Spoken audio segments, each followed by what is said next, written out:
Umkhandlu weTheku sibe ingxenye yalolu hlelo lwanamhlanje lapha sihalalisela labo abathweswe iziqu zemfundo ephakeme emkhakheni ehlukene. Anxolise Nyazi lwezulu ukuthi uNyazi esakhuluma kuvele kwaba khona nje into angazi ukuthi ngayichaza ngethini, kwabamnyama amehlo. Angikaze ngibe nale experience, kwaze kwasiza uhlalo wabefundisi ubonile ukuthi konke wrong yenzakalayo. Angibonanga ngoba ungishushumbisile wambeka kaningi ukuwakhomba indlela eyangala ngabothi ile ndlela yakungala ngathi kunje kakhulu ethi kuzophunywa ngala ngabothi ukwazi la ukuthi uhamba wase engqengqisa ngale ngemuva ngithi nje mangihlambuluke akuthathanga mzuzu omningi ngoba kuthena laba obosizo lokuqala uma befika bangithola sekuwumqemane Nyazi lwezulu. Ngicela ukuthandazela-ke impilo mphathi wohlelo lomcimbi owuphethe ubaluleke kakhulu ngoba ngaphezu kokuhalisela izifundiswa ezisebandleni uphinde ukhuthaze nalabo abasafunda emabanga aphansi ukuthi babhukule ukuze nabo ngelinye ilanga baphakanyiswe phambi kwebandla baphinde bathole isibusiso enkosini yamakhosi. To the graduates, this is a significant milestone in your academic journey. We extend our heartfelt congratulations and wish you every success as you step forward as fully fledged graduates. We would like to express our sincere gratitude to Nyazi lwezulu for initiating this important program that honors and celebrates the outstanding achievements of young people in tertiary institutions. Such initiatives play a vital role in motivating learners at lower levels to strive for excellence in their studies. Most importantly, they help make education appealing and inspirational for young people. We wish to emphasize that obtaining a qualification sets you apart and significantly enhances your prospects of accessing better opportunities. As government, we firmly believe that education remains the most powerful tool at our disposal to combat poverty, unemployment, and inequality. For this reason, since 1994, we have continued to invest substantially in educating our children. Recently, government transferred the responsibility for early childhood development to the Department of Basic Education to ensure a smoother transition from early childhood development into preschool and into formal schooling. To make education accessible to all, we have declared public schools in Quintile 1 to Quintile 3 located in poor communities as no-fee schools. In the new financial year, government has allocated 54.3 billion rand to NSFAS, which will support more than 744,000 students at universities and technical and vocational training colleges. Asingabazi ngiyazizwe ukuthi nalapha kulo mcimbi bakhona abahlomule kulesi sihlelo. Ngakho ke unyazilezulu, yes, it fills us with great joy and excitement to be part of this ceremony, which is proudly showcasing the meaningful work we have accomplished as government in partnership with the church in uplifting and educating the nation. I want to assure the church that we are working diligently to make eThekwini the preferred destination for investment. Namhlanje njengoba sihlangene ukugubha umsebenzi wokuthola iziqu emva kokuzikhandla nokuzinikela, kufanele sikhumbule amazwi omongameli wokuqala eNingizimu Afrika ubaba uNelson Mandela uma ethi imfundo isikhali esinamandla esingasebenzisa ukushintsha umhlaba. Yabona ke manje njengoba senifundile seniphethe ukhiye wokuvula iminyango eminingi nikhiphe nemindeni yenu ehluphekweni nasosizini. Ngiyaqinisekisa ukuthi uma usuthola imfundo akekho umuntu okwazi ukuvimba endleleni yakho ebheke empumelelweni. Ngakho ke umcimbi wanamhlanje usinikeza ithemba ngekusasa lezwe. Sibona isizwe esinenqubekela phambili, ukuthula kanye nomnotho owakha amathuba emisebenzi. Sithi ke kulaba esingabo namhlanje siyanihalelisela ngomsebenzi wenu omuhle ukuba neziqu. Okunye uhlaba omqwele ukuthi yize noma kunempumelelo anikhohliwe imvelaphi yenu kanye nebandla ekuyilona elinikeze isisekelo esihle.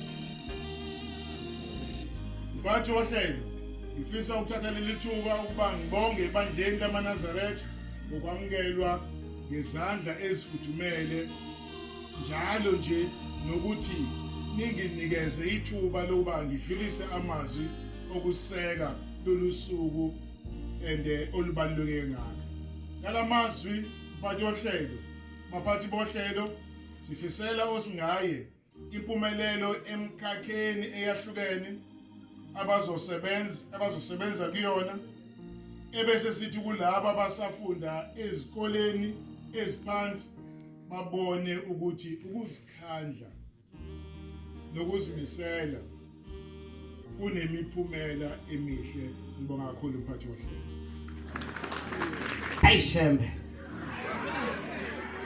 hayi maNazaretha, baba Nkosi yamakhosi, Shembo ingcwele nyazi wasezulwini, ngiyakhuleka esihlalweni sobukhosi, ngikhuleka endlunkulu yangaphakathi, amakhosi aphakathi kwethu, osolwazi abakhona, odokotela, abafundisi basezulwini nama-graduate ntambama sanibonani.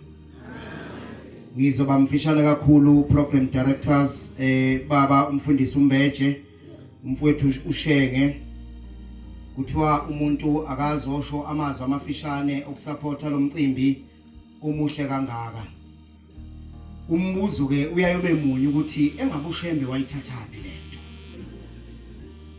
Uma singakayitholi impendulo bese ucabanga ukuthi umuntu ofuna ukuyijeka lento engazazi izimpande zayo ufuna ukuthi kwenzeke kanjani. Silapha ke babumeya usuphumile, sinodokotela bakhona phakathi komuzi. Uma ebhala uBombela isitimela samaMpondo indlamhlathi kaMayekisa unomlethi kaMadinani izizwe zonke zithi mlethe. Uma ebhala emthandazweni wakhe wokuvuka lapha kuverse 21 ke athi ekupheleni kwalomthandazo thabatha igeja ulime ngoba uzophila ngakho. uShembo khona manje ohlele esihlalweni utransforma igeja leya steel structure nogodo, uyayitransforma uyibeka in a form of education. Konje ngento ngifuna ngikhuluma isingisi baphathi. Ukhuluma isingisi ke phambi kwezulu buye ungazi noma kuzothiwa Siyambusisa umfundisi wenkosi ngezingisa sikhulumileyo. Ushembo sesihlalweni utransforma leliyagede belingena enhlabathini. Uyalithatha ulibeke encwadini. Ukuthi umuntu omusha uma ezozi equipha ngemfundo bese eba nezingqabu zaleli bandla. Bakumeya lapho ukhona kusho ukuthi uma nenza your consultative meetings nemphakathi abantu abasha bamaNazaretha will contribute kuma policy developments are informed by inkolo. Okusho ukuthi ayikho ipolicy kahulumeni uma laba bantu abasha bezongena kuma structures ezothi akwenzeke into engekho emthethweni kaNkulunkulu. Laba bantu abasha njengoba befunda inkosi yamaNazaretha yenza isiprofeto sokuthi abafundiswe. Yayazi ukuthi kuyofika isikhathi la izotransforma khona igeja into education. Uzokwazi ukulima ngeeducation yakho uthole okuzokuphilisa. Ithi inkosi yamaNazaretha esesihlalweni unyazi nasezulwini imivula lomcimbi ihlabelela ingoma ebu208. Kunevesi elapha ku number 4 elithi thuthuka thuthuka kuNazaretha. Izizwe zomile. Okusho ukuthi uma umuntu omusha egraduate bese thola isibusiso senkosi yamaNazaretha unyazi lwezulu uphenduka umthombo. Umthombo ozophuzisa izizwe ezomileyo. Okusho ukuthi uma uwumthombo ophila ngaphansi kwesisekelo sobuNazaretha awuzukuba umthombo ozogeleza amanzi angcolileyo, kodwa uzoba umthombo ozogeleza amanzi amnandi azoba ukuphila kubantu. Imiqhubeka ke lengoma ithi zifuna ukuphuza kuwe zikholwe zichichime ngezwi lakho. Muhle ke umuntu othe fundile aphinda kholwe ngoba lo muntu kusho ukuthi uma econtributor noma ngabe isiphi structure kuso uzobe contributor ngomoya kaNkulunkulu. Ngelinye ilanga phakathi komuzi bayibethi ke inkosi yezulu nomhlaba uma bethe ukukhuluma umfundisi makathi nje ngelinye ilanga siyashumayela. Ngelinye ilanga phakathi kwalomuzi inkosi yesithathu inkosi yamaNazaretha inyanga yezulu yake yathi kubafundisi niyambona yini umfana kaSibanibani ukuthi ukhuthele kanjani.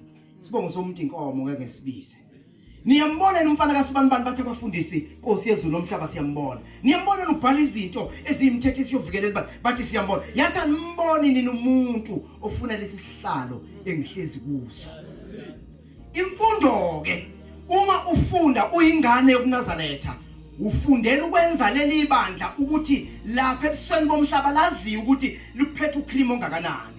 Kodwa ufundeli khona ukuketula abahleli enhlalweni. Kodwa ufundeli khona ukuthi praise wena. Awufundeli khona ukuthi lapha ngaphandle ujike wena kube wena okhuluma against ibandla. Umuntu ofundile nokhanyiselekile oyile kwaNgqondonkulu uyasazi isikhathi sokusola nokungasoli. Kodwa uma kuleli bandla umuntu wasola isihlalo ugaxele. Ngisho ngabe kuthi isihlalo sincokolesa sathi umuntu wasola isihlalo esiphambi kwethu ugaxele. Kusho ukuthi umoya kaShembo phambi kwethu noma ufundile awuvumi ukungena kuwe. Umuntu ofundile oyingane yaleli bandla uyasazi isikhathi nendawo neplatform yokusola nokungasoli. Ebusweni bomhlaba ulayini olandelayo bese sithi kuze kwande ukukhanya ebusweni bomhlaba umuntu ofundile ukhanyiselekile. Kodwa bese yehlela ngezansi indlamhlathi kaMayekisa ithi ize izosusa ubumnyama. Umuntu obuya kwaNgqondonkulu ubumnyama kanabo ngoba uyasazi isikhathi sokuphefumula nokungaphefumuli. Uyasazi isikhathi sokungena ku voicemail athula athi du. Ngoba uyambona umuntu okhuluma kabi ngebandla lakho bese ubona i-level lakhe lokufunda ukuthi likuphi. Bese ubona ukuthi no lo uma ngingaphikisana naye bese kufika omunye umuntu akaze ukubona ukuthi ubani oyiko lokulile kwaNgqondonkulu nongayanga. Kodwa abantu abasha ke kuleli bandla sinxusa ukuthi ba-contribute meaningfully kuma structures asemthethweni esonto ukuze isonto emehlweni omhlaba kwazi ukuthi sihlale siphambi kwethu sibheke iphi nebandla. Ithi mincokolo inkosi yokuthula ithi noma ngibhimba niyangilandela thina sikuza ukubhimba enkosini esihamba nayo. Inkosi mekuyaphefumula ivela iphefumula umoya omnandi. Lo moya omnandi ke uma ungena kumuntu ofundile uyalu understand ulimi lwasezulwini ukuthi uma ngibhimba niyangilandela isho ukuthi inkosi mangivula umlomo ngikhipha uthando ngililethe kini noma ngabe lehla ngaphezulu noma liqhamuka ngaphansi kodwa umuntu ufundile uunderstand ulimi lasezulwini ukuthi lolu limi lusithatha lusise ezulwini uma uke wasala endleleni wasola siyothi masiphethe inkombo sikubuka sithi khivi program directors sicelela laba bantu abazothola lesi sibusiso abekho bafundisi benkosi abantu abanesibusiso simnandi njengabantu abakulomcimbi wanamhlanje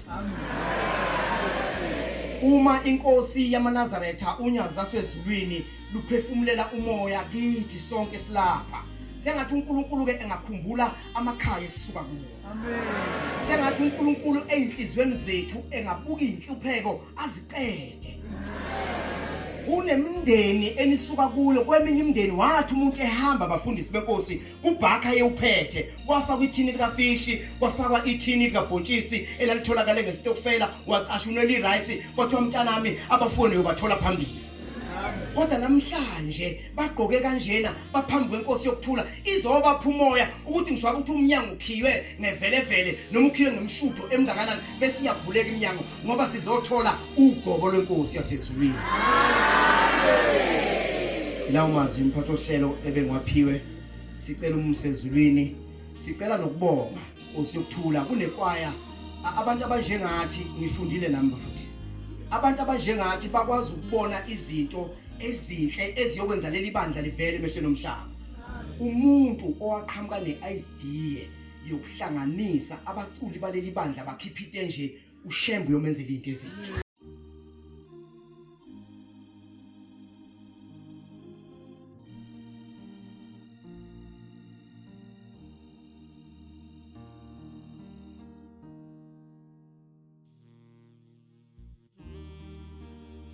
sibonge kumfowethu endaba enkulu phakathi abathatha lomcimbi bewuse emehlweni omhlaba ukuze abantu babone ukuthi uShembe uvele ezulwini avele ngequality hayi kusuke mina nje nefoni yami enentuthu ngikhipha ishuthi uShembe uShembe phambi kwethu okushuthwa ngefoni enamehla amathathu kuye phezulu ngiyabonga mphathi ohlelo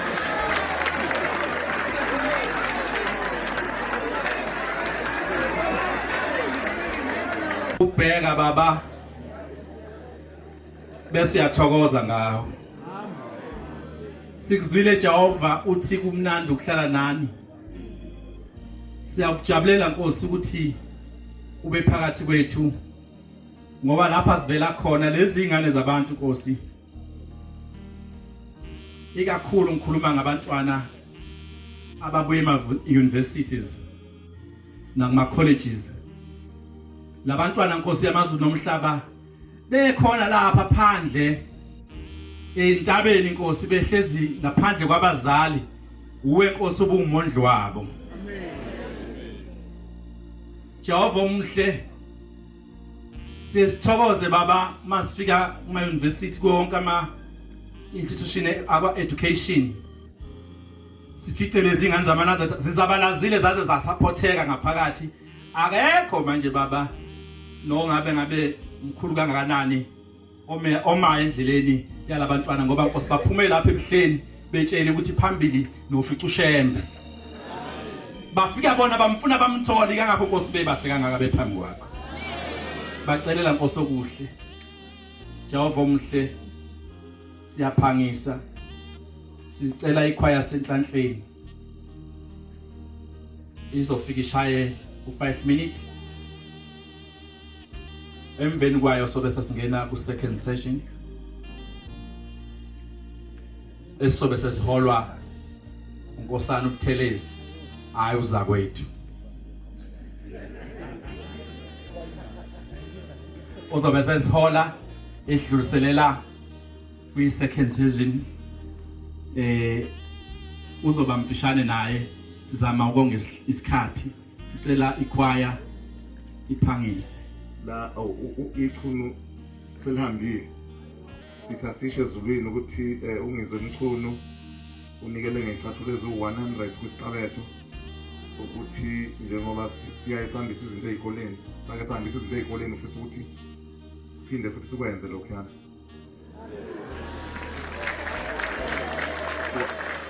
waphinde futhi wakhipha ne-stationery. Ngithi angikusho lokho. uNkulunkulu wethu omdala wezulu nomhlaba. Nami amandla usefikile nawe ngizwa ithuna liphakama belibona andle ithuna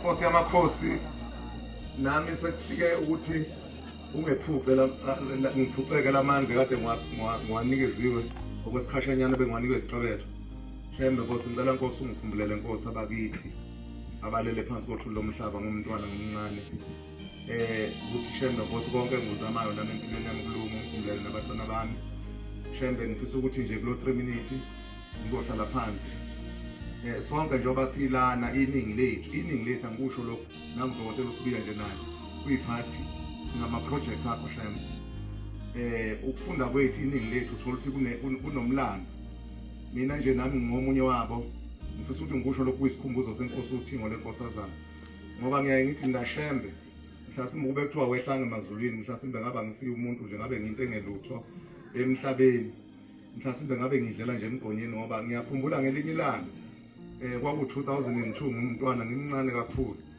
uthingo lenkosazana ngifisa ukukhuluma lokho njengoba kuyisikhumbuzo senkosi uthingo lenkosazana ngoba ngaye ngakhala kakhulu ebuhleni khamba uthingo mina ngangithi into futhi ingayikho emhlabeni ngoba ngangisemncane ngaleso sikhathi Shembe ngathi mangikhuluma kuwena kwaku 2002 sisethokozana ngathi Shembe Nkosi yamakhosi ngangifunda ugrade 11 ngathi baba ngiyahlupheka ubaba wami wangizala emhlabeni ngangamazi ngaleso sikhathi naye futhi ngamazi ngoShembe kodwa ke ngalo uthingo lenkosazana kodwa ngeke ngichaze lokho ngoba isikhathi asikho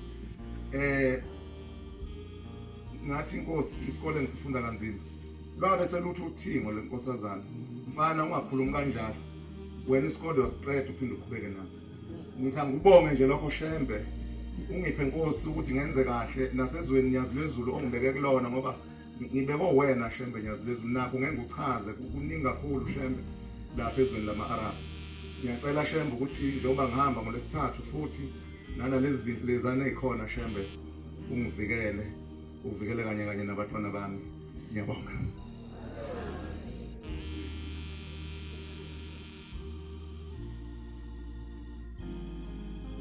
Nkosi yamakhosi angwele emuva kungemqiqo ngiyazi igula lendleba ligcwali kodwa makunje Nkosi yamakhosi sibindwa isidwa aphele agambaqa inhloboshaneke ngithela ubusika nehlobo sinoNkulunkulu lapha unomusa nosinakelelayo nosibonelelayo sesifike ekuthenini asikwazi ukuqhubeka nalolu hlelo ngenxa yesikhathi baba kuyabazwela abantu bakhe ngoba lokho befike before 9 ekseni kuyabazwela nje sikubaba wathi baba hayi ningangilandi kude manje nje lapha eketangweni ngibuzwela abantu bakhe uNkulunkulu wabo siyazwela ke namanje njengoba bathi siguqe baba socela ukuthi silandele lokho ekhaya kusetshenzwa ngezwi ekhaya kusetshenzwa ngokucabanga ngakho ngisho ngalakho uhlelo la ekhaya ulwenze ngendlela yakho uthatha isezulwini ulokothi wenza into yakho la uphuma ngesango bese uthi uyazondwa kanti usuhlakaniphele nokwasezulwini awuhlaniphele okwasezulwini akekho omkhulu ezweni sonke singabancinyane ngizala umfundisi ke mina ngiyakwazi lokho sezodlula ukuthi ke sicela ukuthi ke sizosukumisa uchancellor officially appointed. He has got a letter of appointment. In fact, all of them. But because of time and its signature that aids against its limitation and the health of the people, the divine Holy Spirit of Unyazi uyasizwela. So cela uchancellor uzofika declare la lokho azokudeclare ngizokusho uzobe sekuqhuba ngendlela osekulandela izwi njengamanje ungabe usubuza ke silandela nje izwi futhi la ekhaya nje ke ngiyazi anhlophe angizoshoda inkosi umbusise ngoba ngomncinyane over to you Chancellor Reverend Hlabisa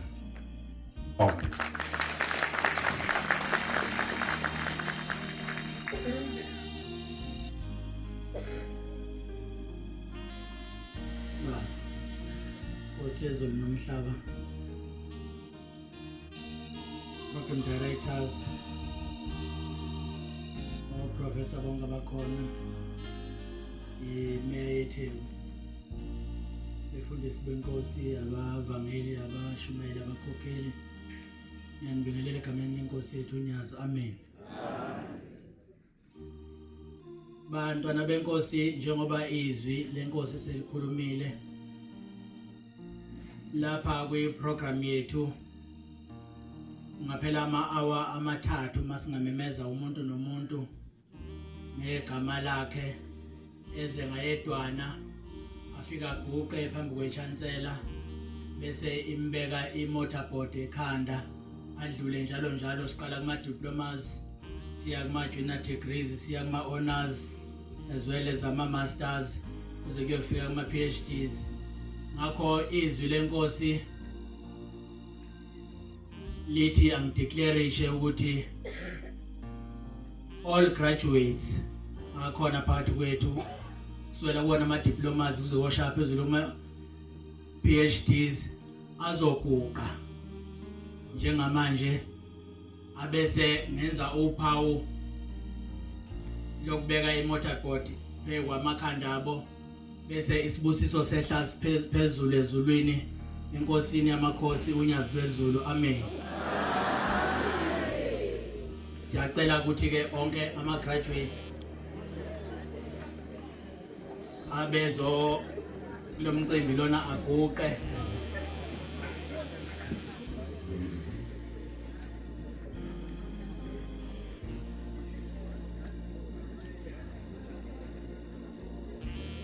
ngizokwenza njena lokhu kube kanye mangiyibeka njena ngiyibeka kulina nonke amen bese ke isibusiso esikhulu siqhamuka ezulwini kuNyazi bezulu ilona ozonibusisa nonke ithole izibusiso ngamunye amen sinisela ke inkosini yezulu nomhlaba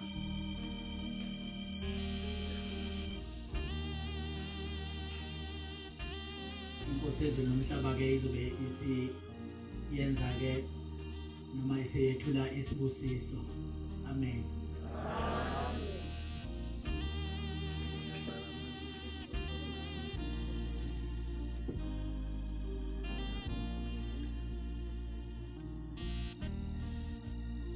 lindani nje kanjena bakhona baselaphana phambi kwezulu nomhlaba lindani nje nakanje bese lokudluleke sekuphelile ke uzobe uJehova wamabandla ke esimnikeza isibusiso amen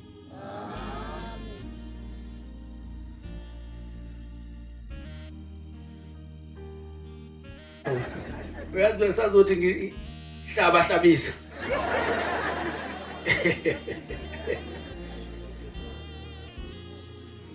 lokhu ke ekwenziwa uFundisi Hlabisa thunywe thina abasibona isikhathi engakayizipho namhlanje neminyezane uNkulunkulu ababusisa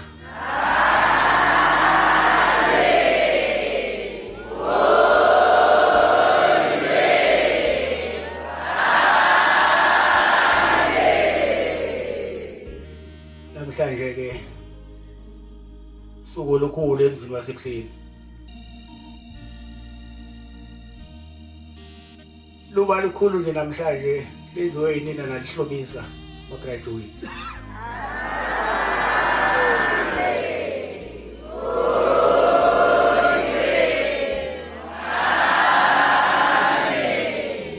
ebona ke mhlawumbe eqaleni leli bandla lalinganakekile namhlanje sebezolibheka ngamanye amehlo ngani bantu abasha baleli bandla esenifundisekile nafundiswa nathweswa neziqo beninganakekile isikhathi esiningi futhi ngendlela beninganakekile ngalo leli bandla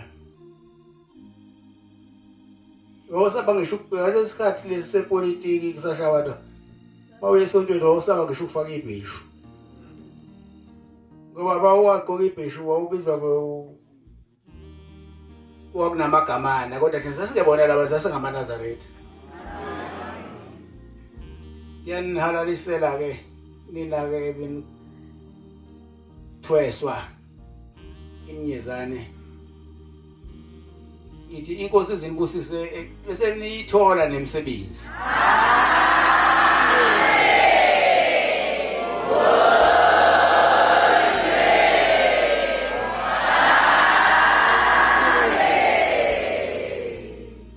bekezela zala impumelelo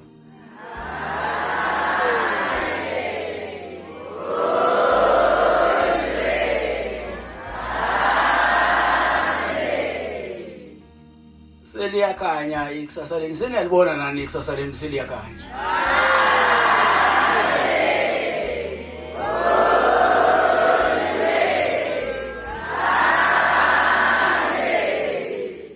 akusavalekile kakhulu ngoba imfundo iyithuluzi lokuvula yonke iminyango evalekile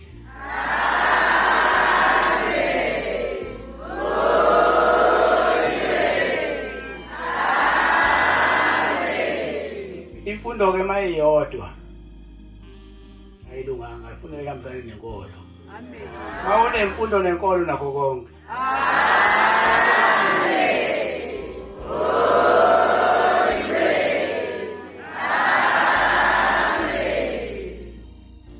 into engithokozisa kakhulu ke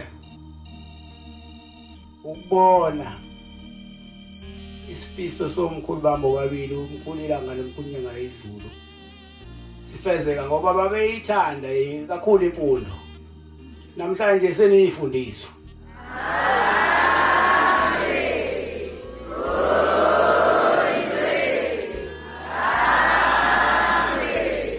kodwa ke njengoba senithiwe seminyezane akusona isiphetho kepha isiqalo sempumelelo eya ekuphumeleleni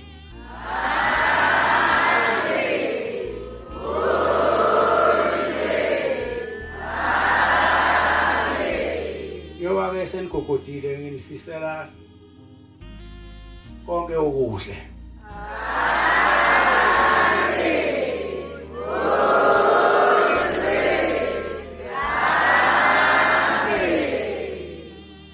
sengiphetha ke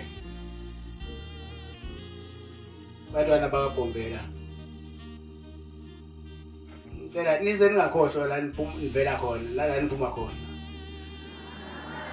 ningakhohlwa futhi nabazali benu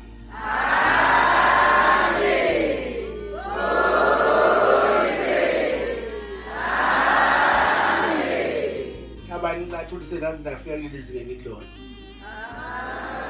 into enhle ke eManazaretha ke asemasha iyabonga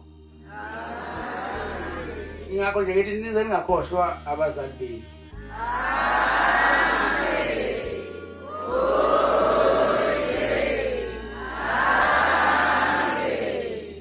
abanye benu babeya ezikoleni belambile kodwa indlala izange bavimbele ukuthi baye ezikoleni baya ke ezikoleni ingakho senithi namhlanje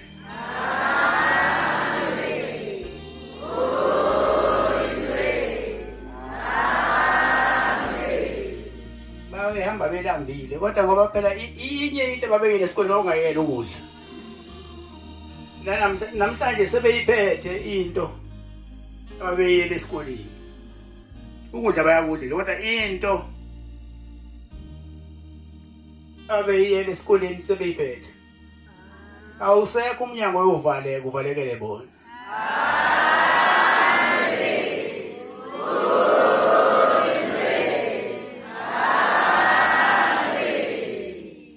namhla ke seniphumelele ke bantwana baNkulunkulu.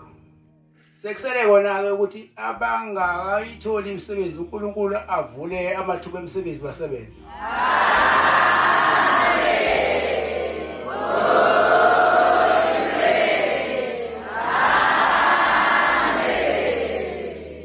Nase bephumelele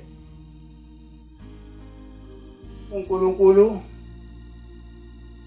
abaphe konke okuhle okufiswa inhliziyo zabo.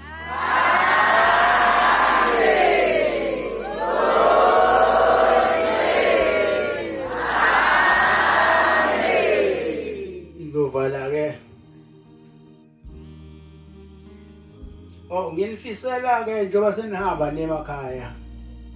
Kuba no baba mkhulu omkhulilanga nomkhulunyakazi nobaba uDingo. Anivikele ingozi zimgwaqo nofike emakhaya niphephile.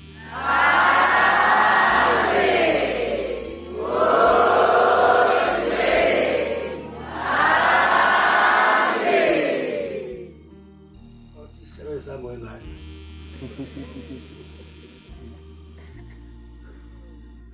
Fundisiwe. Nifundisiwe noma nifundisekile? Oh. Anosiphatha kahle ke thina singafundile.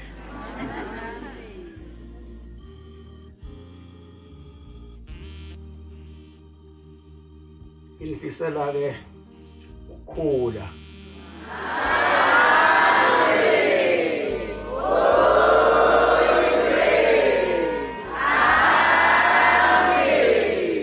Nanokuthi ke asebesebenza bakhuphukele ikhutene ngaphezulu kwabethu.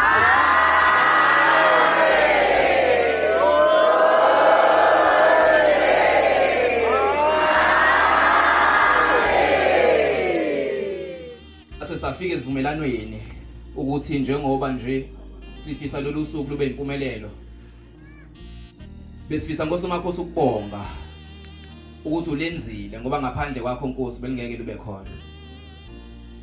Siphethe baba ibhokisi elikhulu kakhulu seliqambe igama Nkosi yesabatha sathi uSacred Box okusho ukuthi ibhokisi elingcwele ngaphezulu kwezingcwele zonke.